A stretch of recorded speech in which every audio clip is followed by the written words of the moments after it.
A green tick beside a signature can be reassuring. It can also be misunderstood.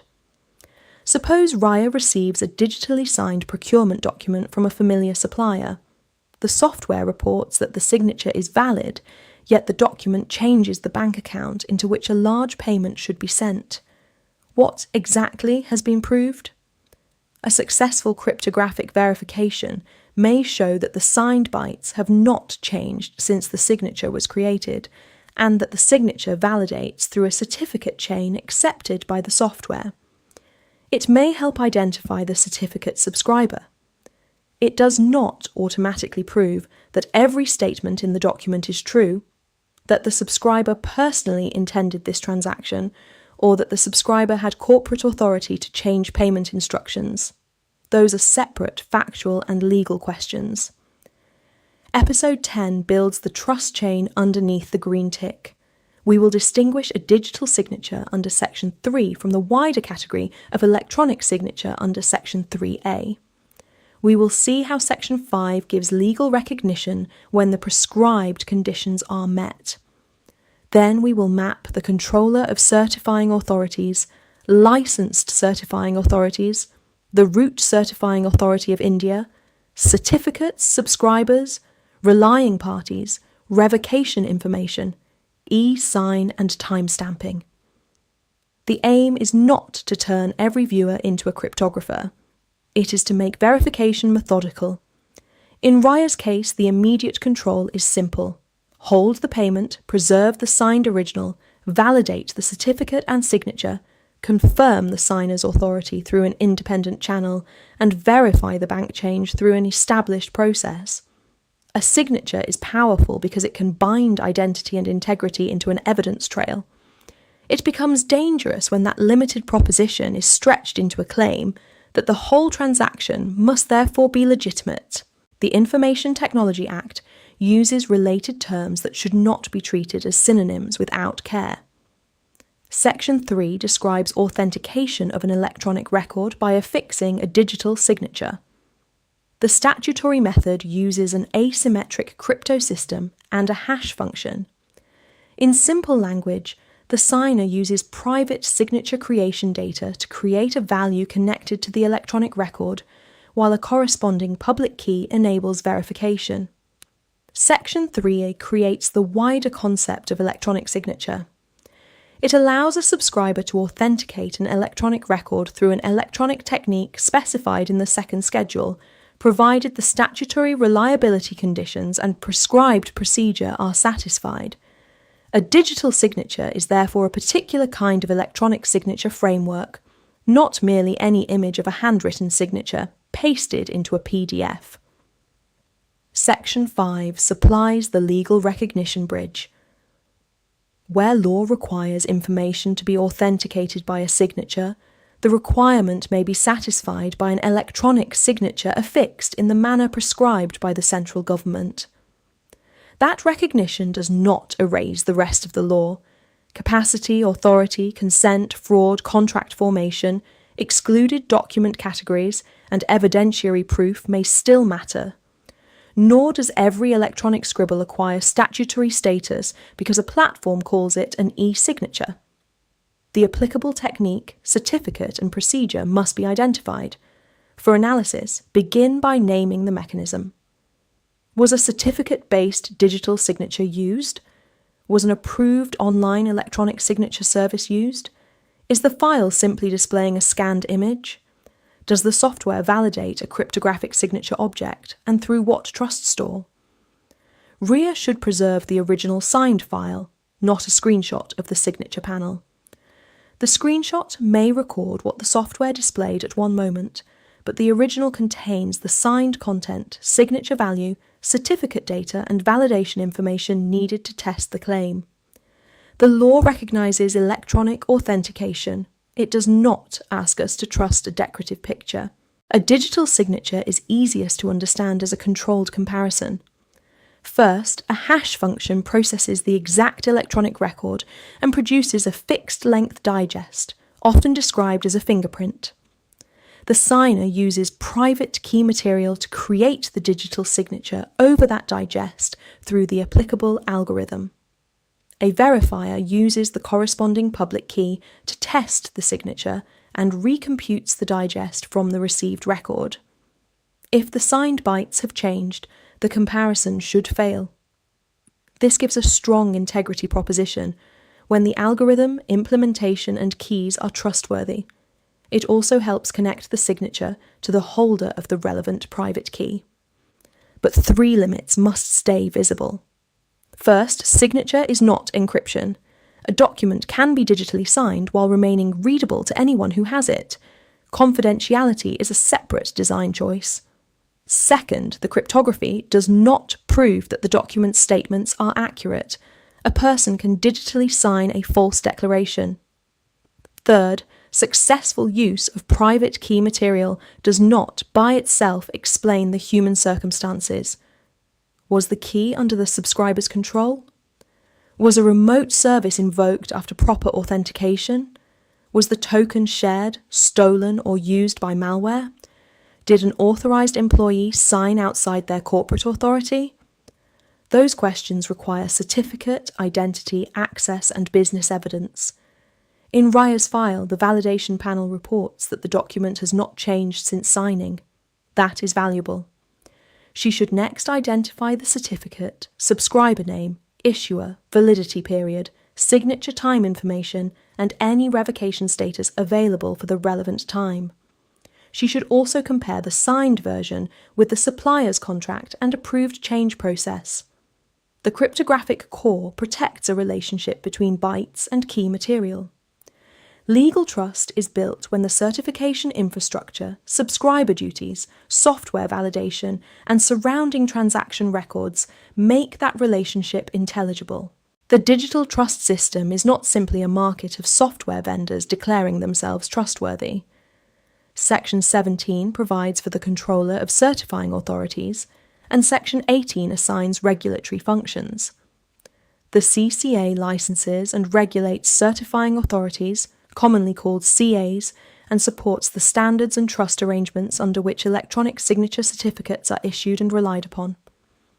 Section 21 makes a license necessary for issuing electronic signature certificates in the statutory framework, subject to the Act, rules, and license conditions. The controller can supervise compliance, specify standards and exercise powers associated with licensing, investigation, suspension, and revocation.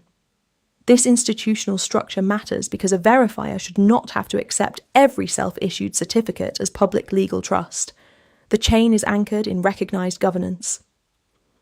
CCA's official services describe the Root Certifying Authority of India, or RCAI, the licensed CA ecosystem, repositories, certificate revocation information, eSign, and timestamping services. Different certificate products and use cases may sit within that framework, but this episode avoids outdated class labels that can linger in old guidance. The current question is not which historical marketing class a certificate once carried. It is who issued the certificate, under which current chain and policy, for what permitted use, and whether the certificate was valid and unrevoked at the relevant time. Riya's document viewer may trust a certificate because the issuer chain terminates in a root already present in the software. She should still inspect the chain rather than treating the green icon as an unexplained oracle. Corporate validation procedures can record the issuer, serial number, validity period, signature algorithm, validation result, and time of checking. If the file is consequential, use an approved verification environment and retain the result. The trust infrastructure makes electronic transactions scalable, but it does not remove the relying party's obligation to understand what the certificate actually says. The Root Certifying Authority of India provides the trust anchor for the Indian public key infrastructure governed by the CCA. A simplified certification path runs from the RCAI route to a licensed certifying authority and then to the certificate associated with a subscriber. Each certificate binds identified information to a public key and is signed by its issuer. Verification software tests those issuer signatures up the path until it reaches a trusted route. The word simplified is important. Real certificates can include policies, extensions, intermediate relationships, constraints, and status information that software evaluates. The human lesson is still manageable. Do not inspect only the subscriber name at the end. Check the path. A convincing display name can be placed into an untrusted or self-issued certificate. Trust comes from the recognized issuer chain and the certificate's validated attributes, not typography. A robust verification asks whether the chain is complete, whether each signature in the path verifies, whether the certificate was within its validity period, whether it was revoked or suspended, whether its key usage or policy fits the transaction, and whether the signed content is the content being reviewed. It also asks what trust store the software used.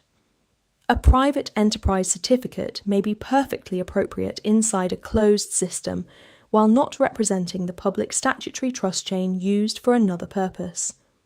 Riya's procurement file validates through a licensed CA to the RCAI trust anchor.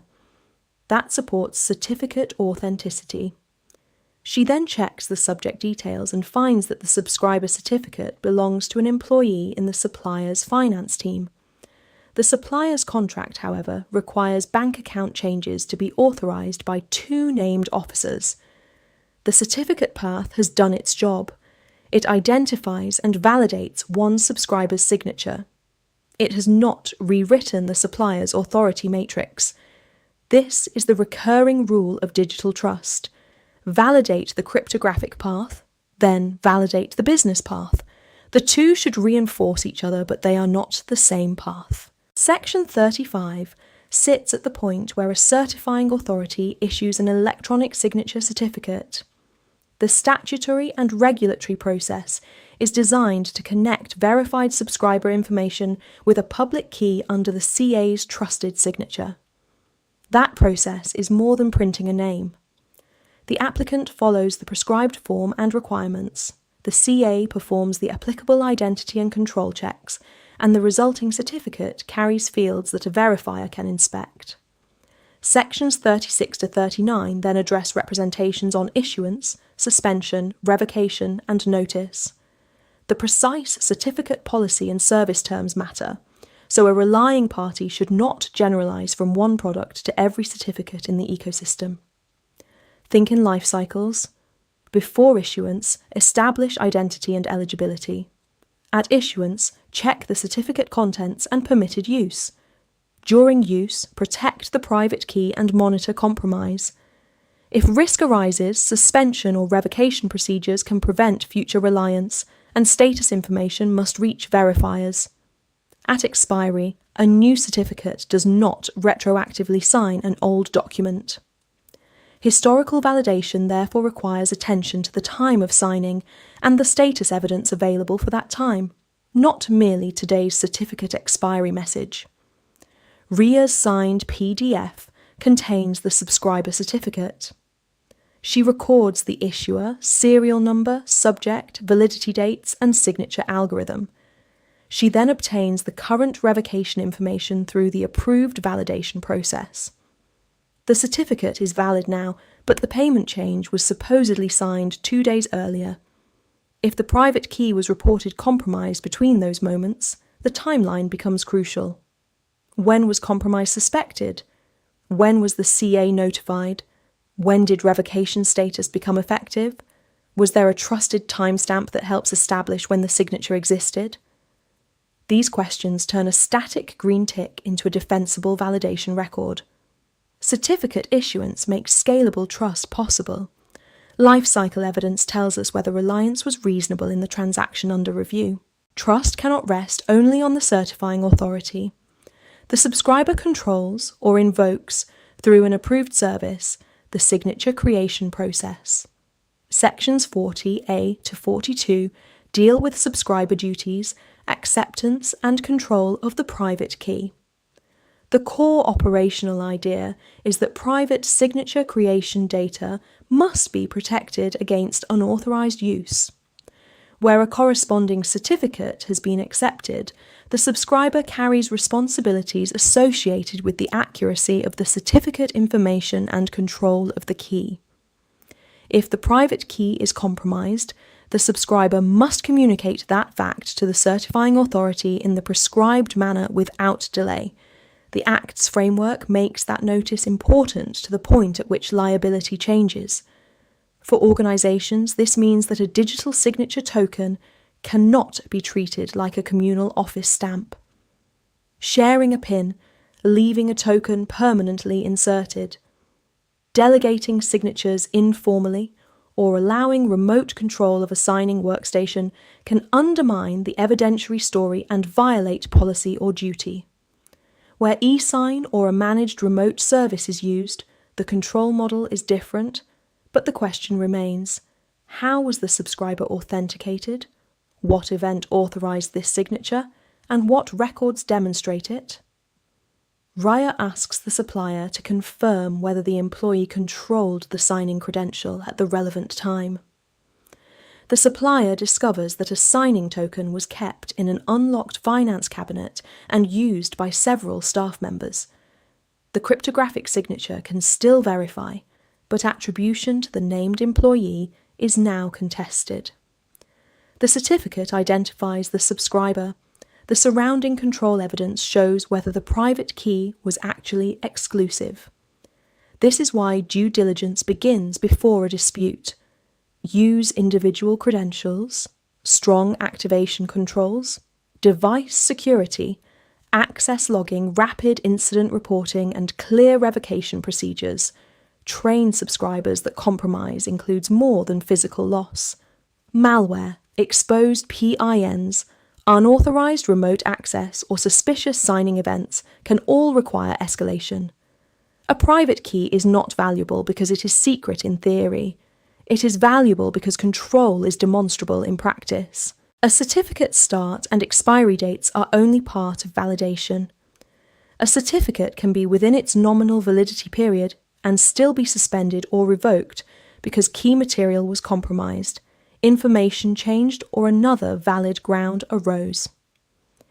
CCA's services include certificate revocation lists, and verification tools use status information and certificate chain rules to decide whether reliance is appropriate. The exact mechanism depends on the certificate and software, but the relying party's method should be recorded.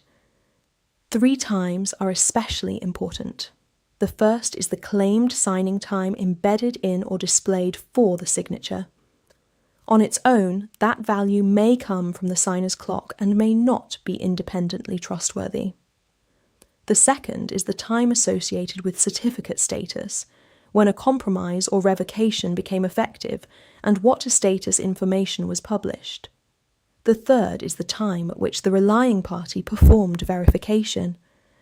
A trusted timestamp can add stronger evidence that particular data existed at a particular time, but it must itself be validated through its trust chain and policy. In Riya's case, today's check says the certificate was revoked this morning. That does not automatically make every earlier signature invalid, and it does not automatically make the payment instruction safe. The investigation needs the revocation reason, relevant timestamps, any trusted timestamp evidence, the supplier's compromise report, and the signing system logs. If the signature was created before compromise with proper authority, it may remain reliable. If an attacker used the key after compromise but before revocation was published, cryptographic verification alone may still succeed. A good control therefore combines technical validation with out-of-band transaction verification for high-risk changes. Record the original file hash, the verification application and version, the trust store or policy used, the chain result, revocation result, and any warning. The purpose is not to create a screenshot collection. It is to preserve enough information for another competent verifier to reproduce or challenge the conclusion. Digital signatures are valuable partly because they prove limited propositions well. Confusion begins when those propositions are expanded. A technically valid signature can support integrity. The signed bytes have not changed in a way that breaks verification. It can support identity at the certificate level. The signature validates through a certificate issued to a particular subscriber. It may support time if a trusted time-stamping service and validation evidence are present. It does not automatically prove the truth of the document, the signer's legal capacity, corporate authority, freedom from coercion, or actual human control of the key. It does not prove that a relying party followed a contract's dual approval rule, and it does not encrypt the document. Use a 4-column analysis. Column 1, cryptographic validity. Column 2, certificate and subscriber identity. Column 3, authority and transaction process. Column 4, intent, compromise, or fraud indicators. Populate each column from evidence rather than letting a green tick fill the whole table. Riya's supplier confirms that the certificate belongs to a finance employee. The contract says that employee may sign routine invoices, but may not change settlement accounts. A callback through the supplier's registered number reaches the treasury manager, who denies the change. Gateway logs then show the signed file was sent from a newly created mailbox rule after a phishing incident. The valid signature remains relevant evidence. It may show that the subscriber's private key or signing workflow was used. It is not a command to release funds. In litigation or investigation, the certificate, signature object, validation report, key control evidence, email records, contract, and witness testimony can work together. In daily operations, the same lesson becomes a fraud control. High-risk instructions require independent verification, even when digitally signed. Trust infrastructure reduces uncertainty. It does not abolish judgment. eSign is an online electronic signature service within the CCA framework. It allows an eligible user to sign an electronic record through a remote flow rather than maintaining a long-lived physical signing token for every transaction. The service uses an approved authentication and certification process, and the signature validates through the relevant licensed provider chain. This can make lawful electronic execution faster and more accessible, but it does not make the service event self-explanatory. A reviewer should still identify the document presented for signing, the authentication method used, the subscriber certificate associated with the event, the time, the service provider records, and the user's affirmative act. Do not assume that every button labelled eSign invokes the statutory CCA service. Some platforms use the term generically for click acceptance, a drawn mark, or another private workflow. Those mechanisms may have legal effect under contract or evidence law, but they should not be described as the CCA eSign service unless the actual implementation supports that conclusion. In Riya's organisation, a vendor onboarding form carries a remote electronic signature. The team validates the certificate path and obtains the workflow audit record from the approved system. The record shows which document hash was presented, which authentication event preceded signing, and when the certificate was issued for the transaction. The team then checks whether the individual had authority to bind the supplier. Again, technical and business paths meet, but do not merge. Privacy and security also matter. Authentication data should be handled under the applicable legal and service framework. Access to audit logs should be controlled, and a signing link should not be forwarded as if it were an ordinary survey. A strong implementation provides a clear preview of the record, an unambiguous signing action, tamper-evident output, and retrievable validation evidence. Convenience is the service's benefit. Traceability is what makes the convenience trustworthy. A signature often raises a time question. Did this exact signed data exist before a deadline, before a certificate was revoked, or before a dispute arose? A date typed into a document is an assertion. A local computer's signing time is useful but may be adjustable. A trusted time-stamping service can provide stronger evidence by receiving a representation of the data, commonly a hash, and issuing a signed timestamp token connected to a trusted time source. That token has its own certificate and validation path. It should therefore be verified, not merely displayed. Timestamping does not prove that the document's narrative is true. It supports the narrower proposition that the represented data existed by the certified time and has not changed in a way that breaks the token's verification. Long-term validation adds another challenge. Certificates expire, revocation endpoints change, software trust stores evolve, and cryptographic algorithms age.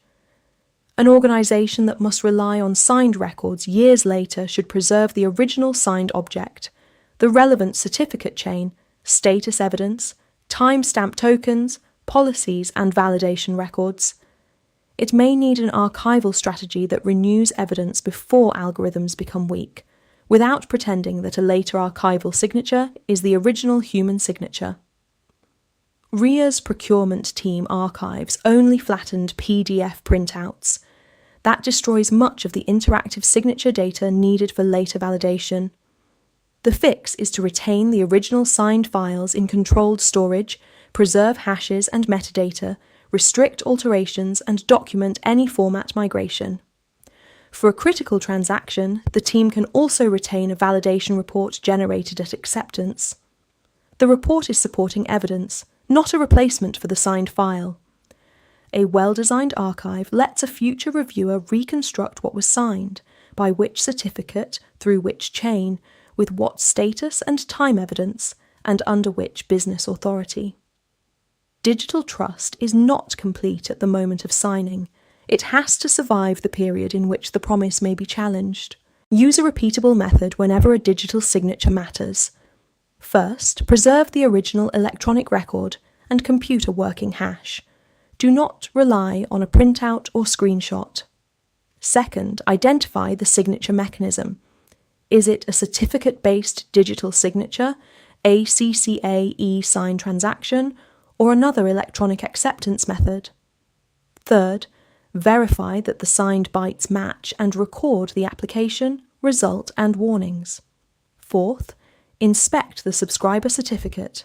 Subject, issuer, serial number, validity, permitted use, and policy. Fifth, build and validate the certification path to the appropriate trust anchor, including the licensed CA and RCAI where applicable. Sixth, check suspension or revocation information and place it on the signing timeline. Seventh, validate any trusted timestamp through its own chain. Eighth, investigate private key or authentication control if compromise is possible. Ninth, establish business authority through the contract, delegation, and approval matrix. 10th, corroborate high-risk instructions through an independent channel. 11th, preserve the signing system, email, identity, and transaction logs needed to explain intent and delivery. 12th, state the conclusion narrowly. Integrity verified. Certificate issued to this subscriber. Status checked at this time. Corporate authority confirmed or not confirmed. In Riya's case, the signed document is authentic at the cryptographic level, but not authorized as a bank account change. The payment stays on hold. The supplier treats the signing credential as potentially compromised, and the parties preserve evidence without accusing a named employee before attribution is established. Remember the institutional map. The CCA regulates the certification ecosystem. Licensed certifying authorities issue certificates under that framework. RCAI anchors the trust path. Subscribers must protect signature creation data and report compromise. Relying parties must still understand what they are relying on. Episode 11 follows the dispute after the facts are assembled. Which matters go to an adjudicating officer, the 5 crore jurisdiction line, appeals to TDSAT and the High Court, compensation, confiscation, compounding and recovery,